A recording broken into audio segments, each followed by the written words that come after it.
Estimados alumnos, les doy la bienvenida a este acompañamiento docente.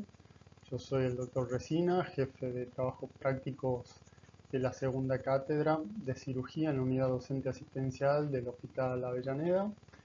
El tema de la clase será cáncer de recto. Trataremos en el transcurso de estos minutos de establecer algunos conceptos, sobre todo haciendo hincapié en la prevención intentando brindar lineamientos para abordar la patología de manera ordenada y sistemática, y que así también puedan ubicarse en sus distintas etapas para tomar decisiones correctas. Vamos también a reconocer las diferencias que existen con el cáncer de colon. Tomé esta definición que brinda la Organización Mundial de la Salud porque me gusta mucho, ya que no solamente se centra en el significado, sino también que hace referencia a la prevención y al tratamiento. Definimos entonces al cáncer como un proceso de crecimiento y diseminación incontrolado de células que puede aparecer en cualquier lugar del cuerpo, pero en este caso nos centraremos específicamente en el recto. Para poder abordar el tema con entendimiento y de manera eficiente, debemos recordar estos tres ítems que han estudiado en los primeros años de la carrera y que ahora necesitan tenerlos muy frescos. Anteriormente habíamos mencionado que había diferencias entre el cáncer de recto y el cáncer de colon. Una de las principales se da respecto de la anatomía.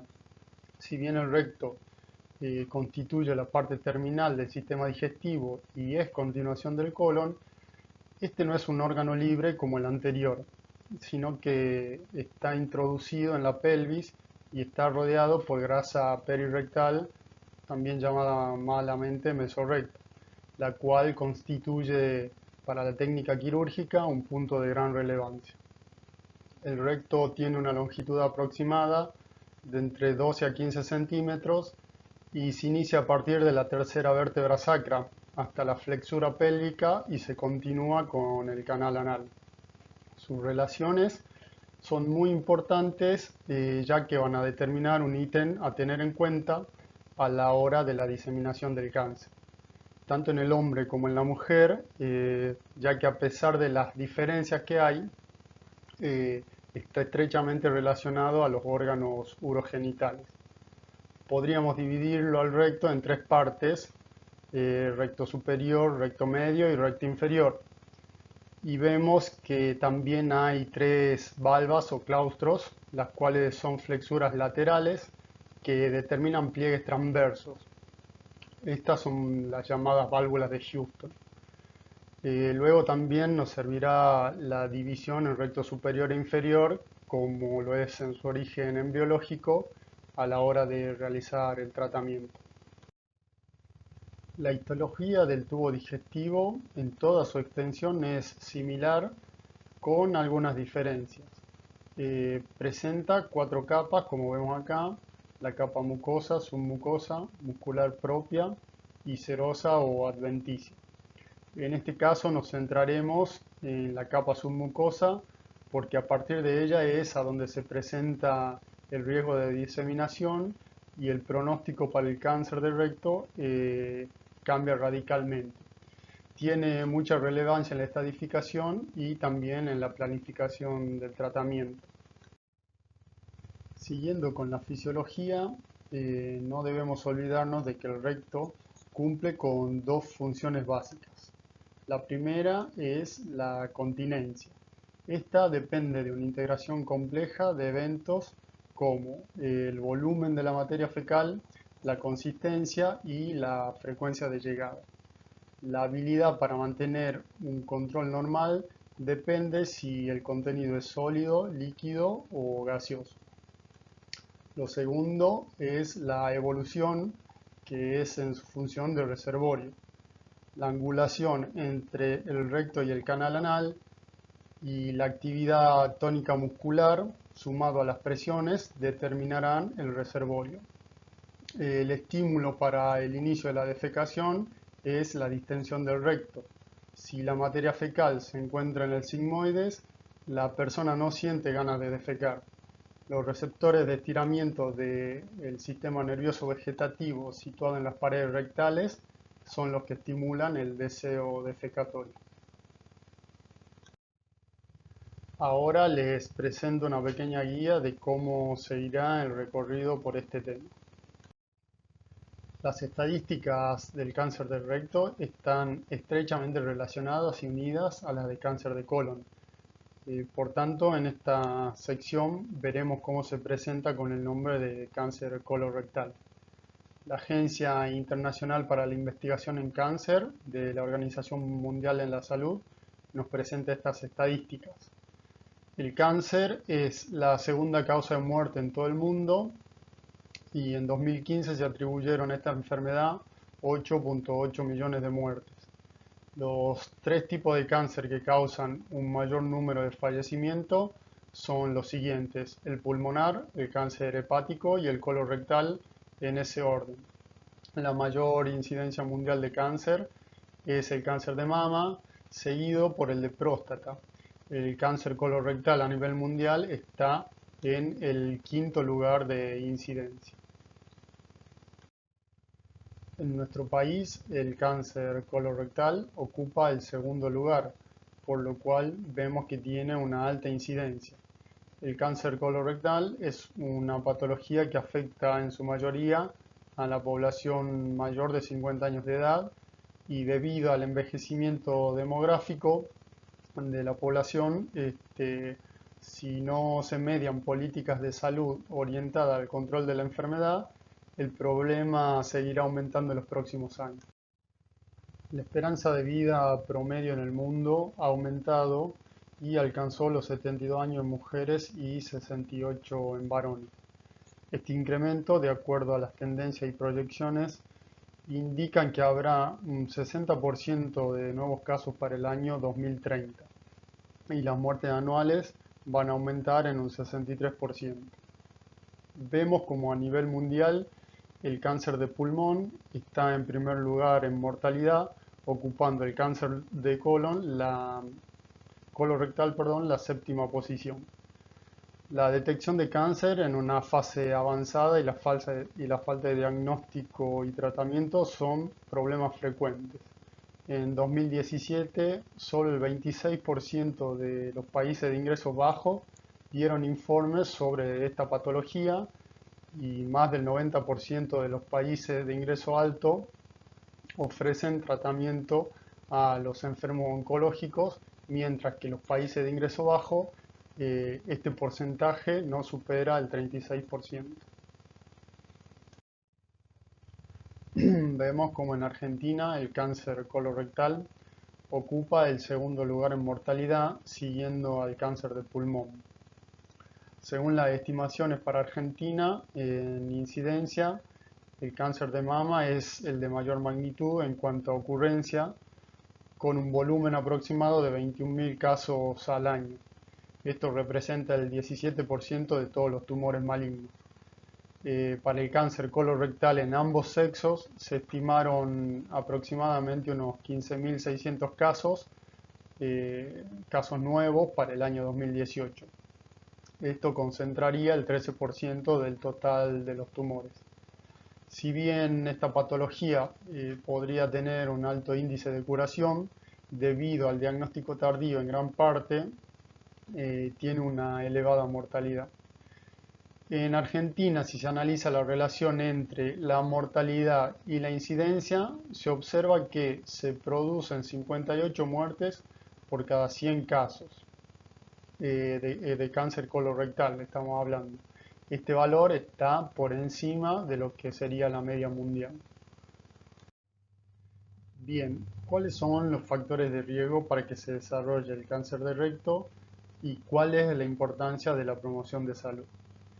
El desarrollo de este cáncer resulta de una compleja interacción entre la susceptibilidad genética y los distintos factores biológicos y ambientales. La promoción de salud tiene como objetivo identificar los factores de riesgo en la dieta y en el estilo de vida para intentar modificarlos a través de la educación de la población. Se ha demostrado que la dieta cumple un papel importante, al igual que la actividad física. Recientemente, la evidencia indica que la obesidad y sus alteraciones metabólicas, especialmente la diabetes mellitus, se asocian también con este cáncer. Como en todos los otros cánceres, el tabaquismo afecta directamente a su desarrollo sin conocerse aún con exactitud cuál es la sistemática disparadora. También la edad y los antecedentes familiares y personales de cáncer implican un mayor riesgo de padecerlo.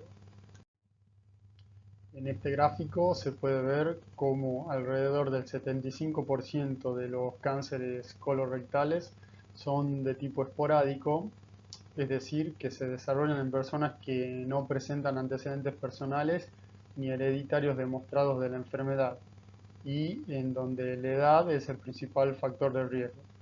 El recto de los cánceres colorectal, alrededor del 25%, se desarrollan en personas con riesgo adicional o aumentado debido a algún antecedente familiar o personal.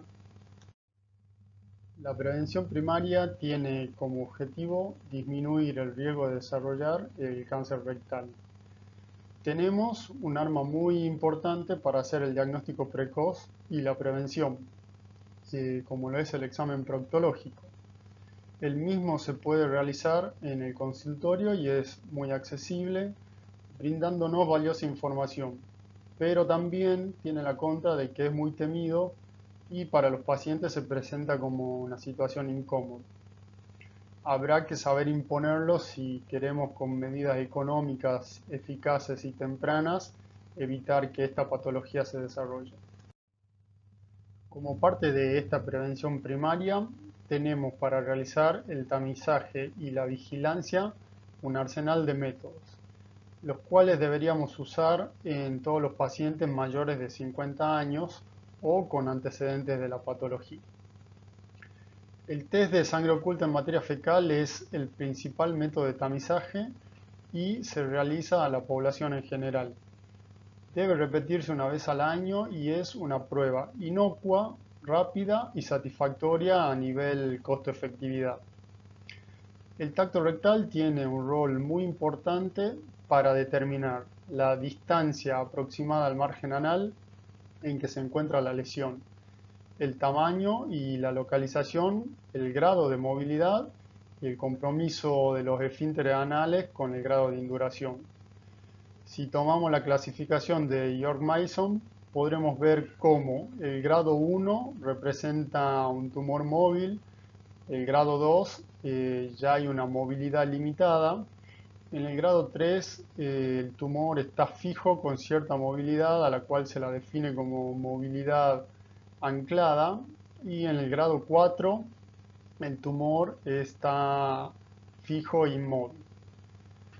La rectoscopía con instrumental rígido, además de apreciar la característica de la lesión, sea el tamaño, la movilidad o el aspecto macroscópico, también nos sirve para toma de biopsia y es ideal para determinar la distancia en centímetros desde el margen anal al borde inferior del tumor, hecho que con la colonoscopía es muy relativo. Finalmente, hablando de la videocolonoscopía, esta nos permite la visualización de la lesión y la toma de muestra para diagnóstico histológico, la evaluación de toda la mucosa del recto y rectocolónica, y se pueden resecar también pólipos sincrónicos o hacer el diagnóstico de tumores sincrónicos. El hecho de tener una lesión precursora como lo son los pólipos o adenomas es muy importante a la hora de hacer la prevención y realizar tratamientos oportunos y a tiempo con un diagnóstico preciso y eficaz. El estudio de las características de los pólipos y el control preciso en su evolución evitarán la progresión de las lesiones. Debemos ser exactos en el informe del hallazgo, sea el número de adenomas, el tamaño, ya que va a ser muy importante el hecho de que si miden de 0 a 1 centímetros, entre 1 o 2 centímetros o más de 2 centímetros, y también la característica de su apariencia. Es importante también constituir un buen sistema de prevención secundaria donde se tomen medidas tendientes a dar una buena calidad de atención a los pacientes a los cuales se les realizó la detección temprana y sobre todo a los que se le va a realizar el tratamiento.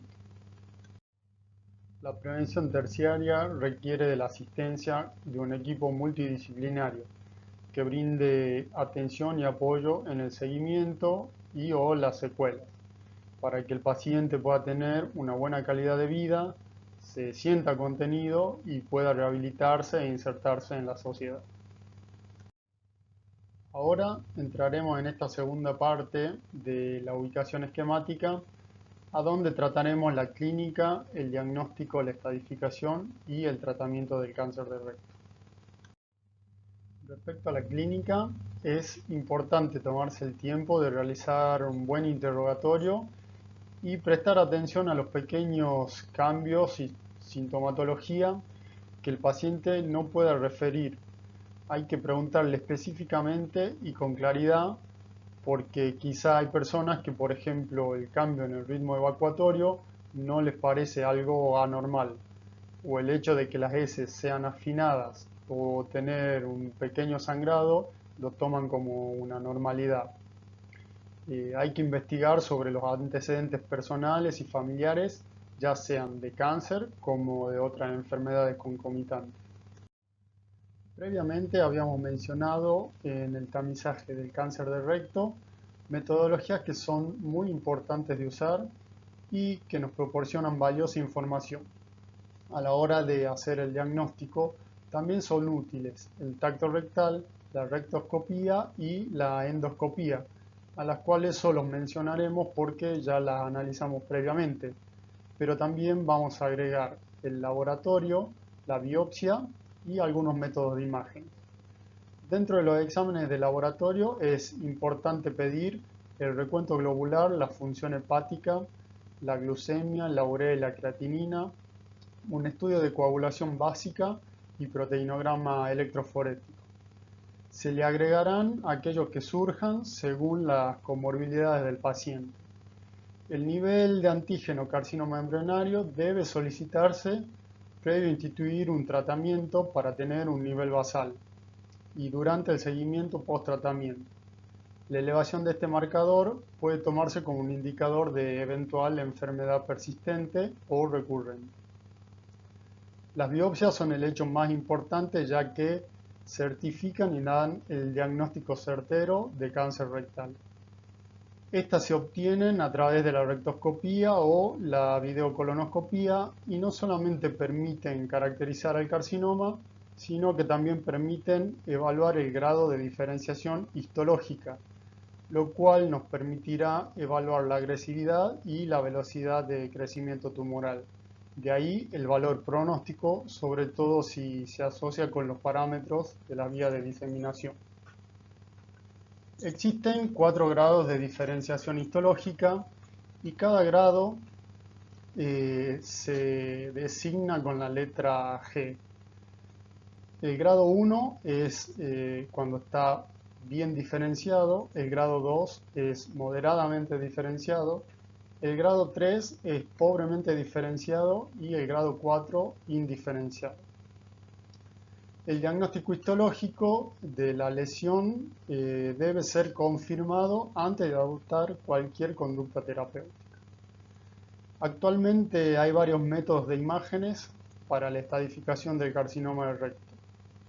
Ellos incluyen la tomografía computada, la resonancia magnética nuclear de alta resolución, la ecografía endorrectal, la tomografía por emisión de positrones y la asociación de PET con TC.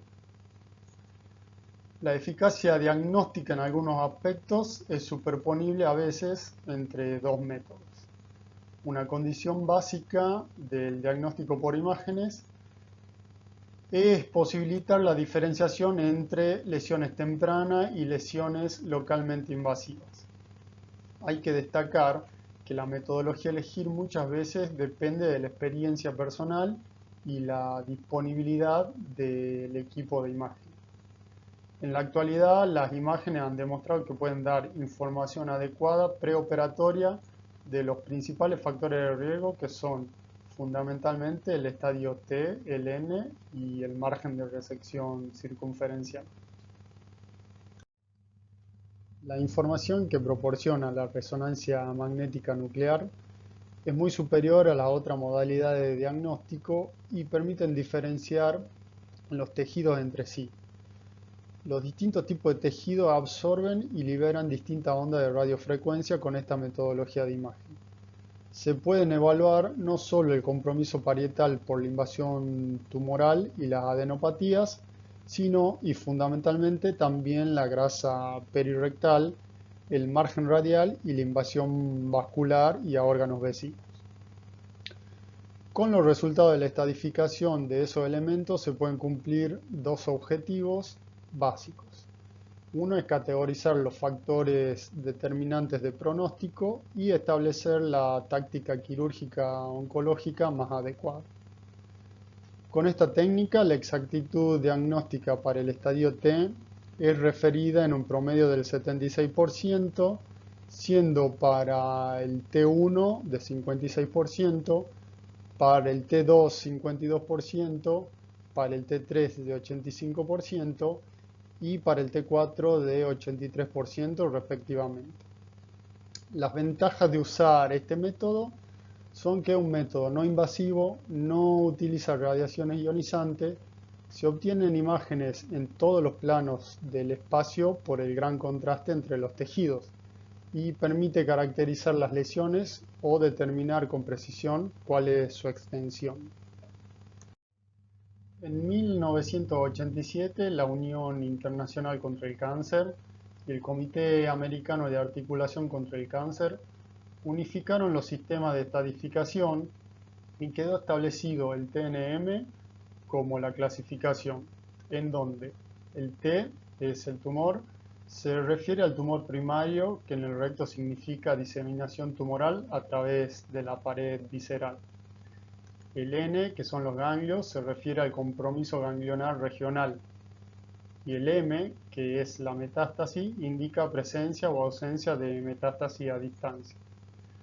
Los objetivos básicos de la estadificación son obtener la mayor precisión diagnóstica, posibilitar diseñar pautas adecuadas para el tratamiento y normatizar el seguimiento. En la evaluación de un paciente con carcinoma del recto se deben considerar tres etapas. Etapa clínica, pretratamiento, que se pondrá la letra C previamente al TNM, y el prefijo hace referencia a la estadificación clínica mediante el examen físico y los métodos complementarios. Etapa patológica posoperatoria, donde se antecede la P al TNM, cuando la estadificación se realiza en la pieza de resección y ahí se utiliza el prefijo P. Etapa de seguimiento y vigilancia post-tratamiento quirúrgico y no quirúrgico. En esta secuencia se puede apreciar las equivalencias entre el TNM y las viejas clasificaciones que se usaban de Dukes y la clasificación de Aster y Kohler modificada.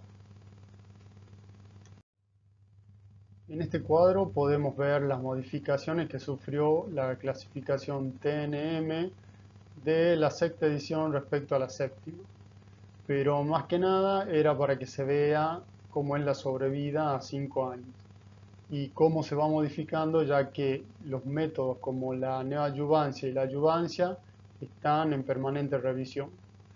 Los fenómenos de la disminución del tamaño tumoral y del estadio, aquí van a escuchar los términos downsizing y downstaging, lo que se denominó como respuesta clínica y o patológica del tumor y que están muy vinculados con estos cambios.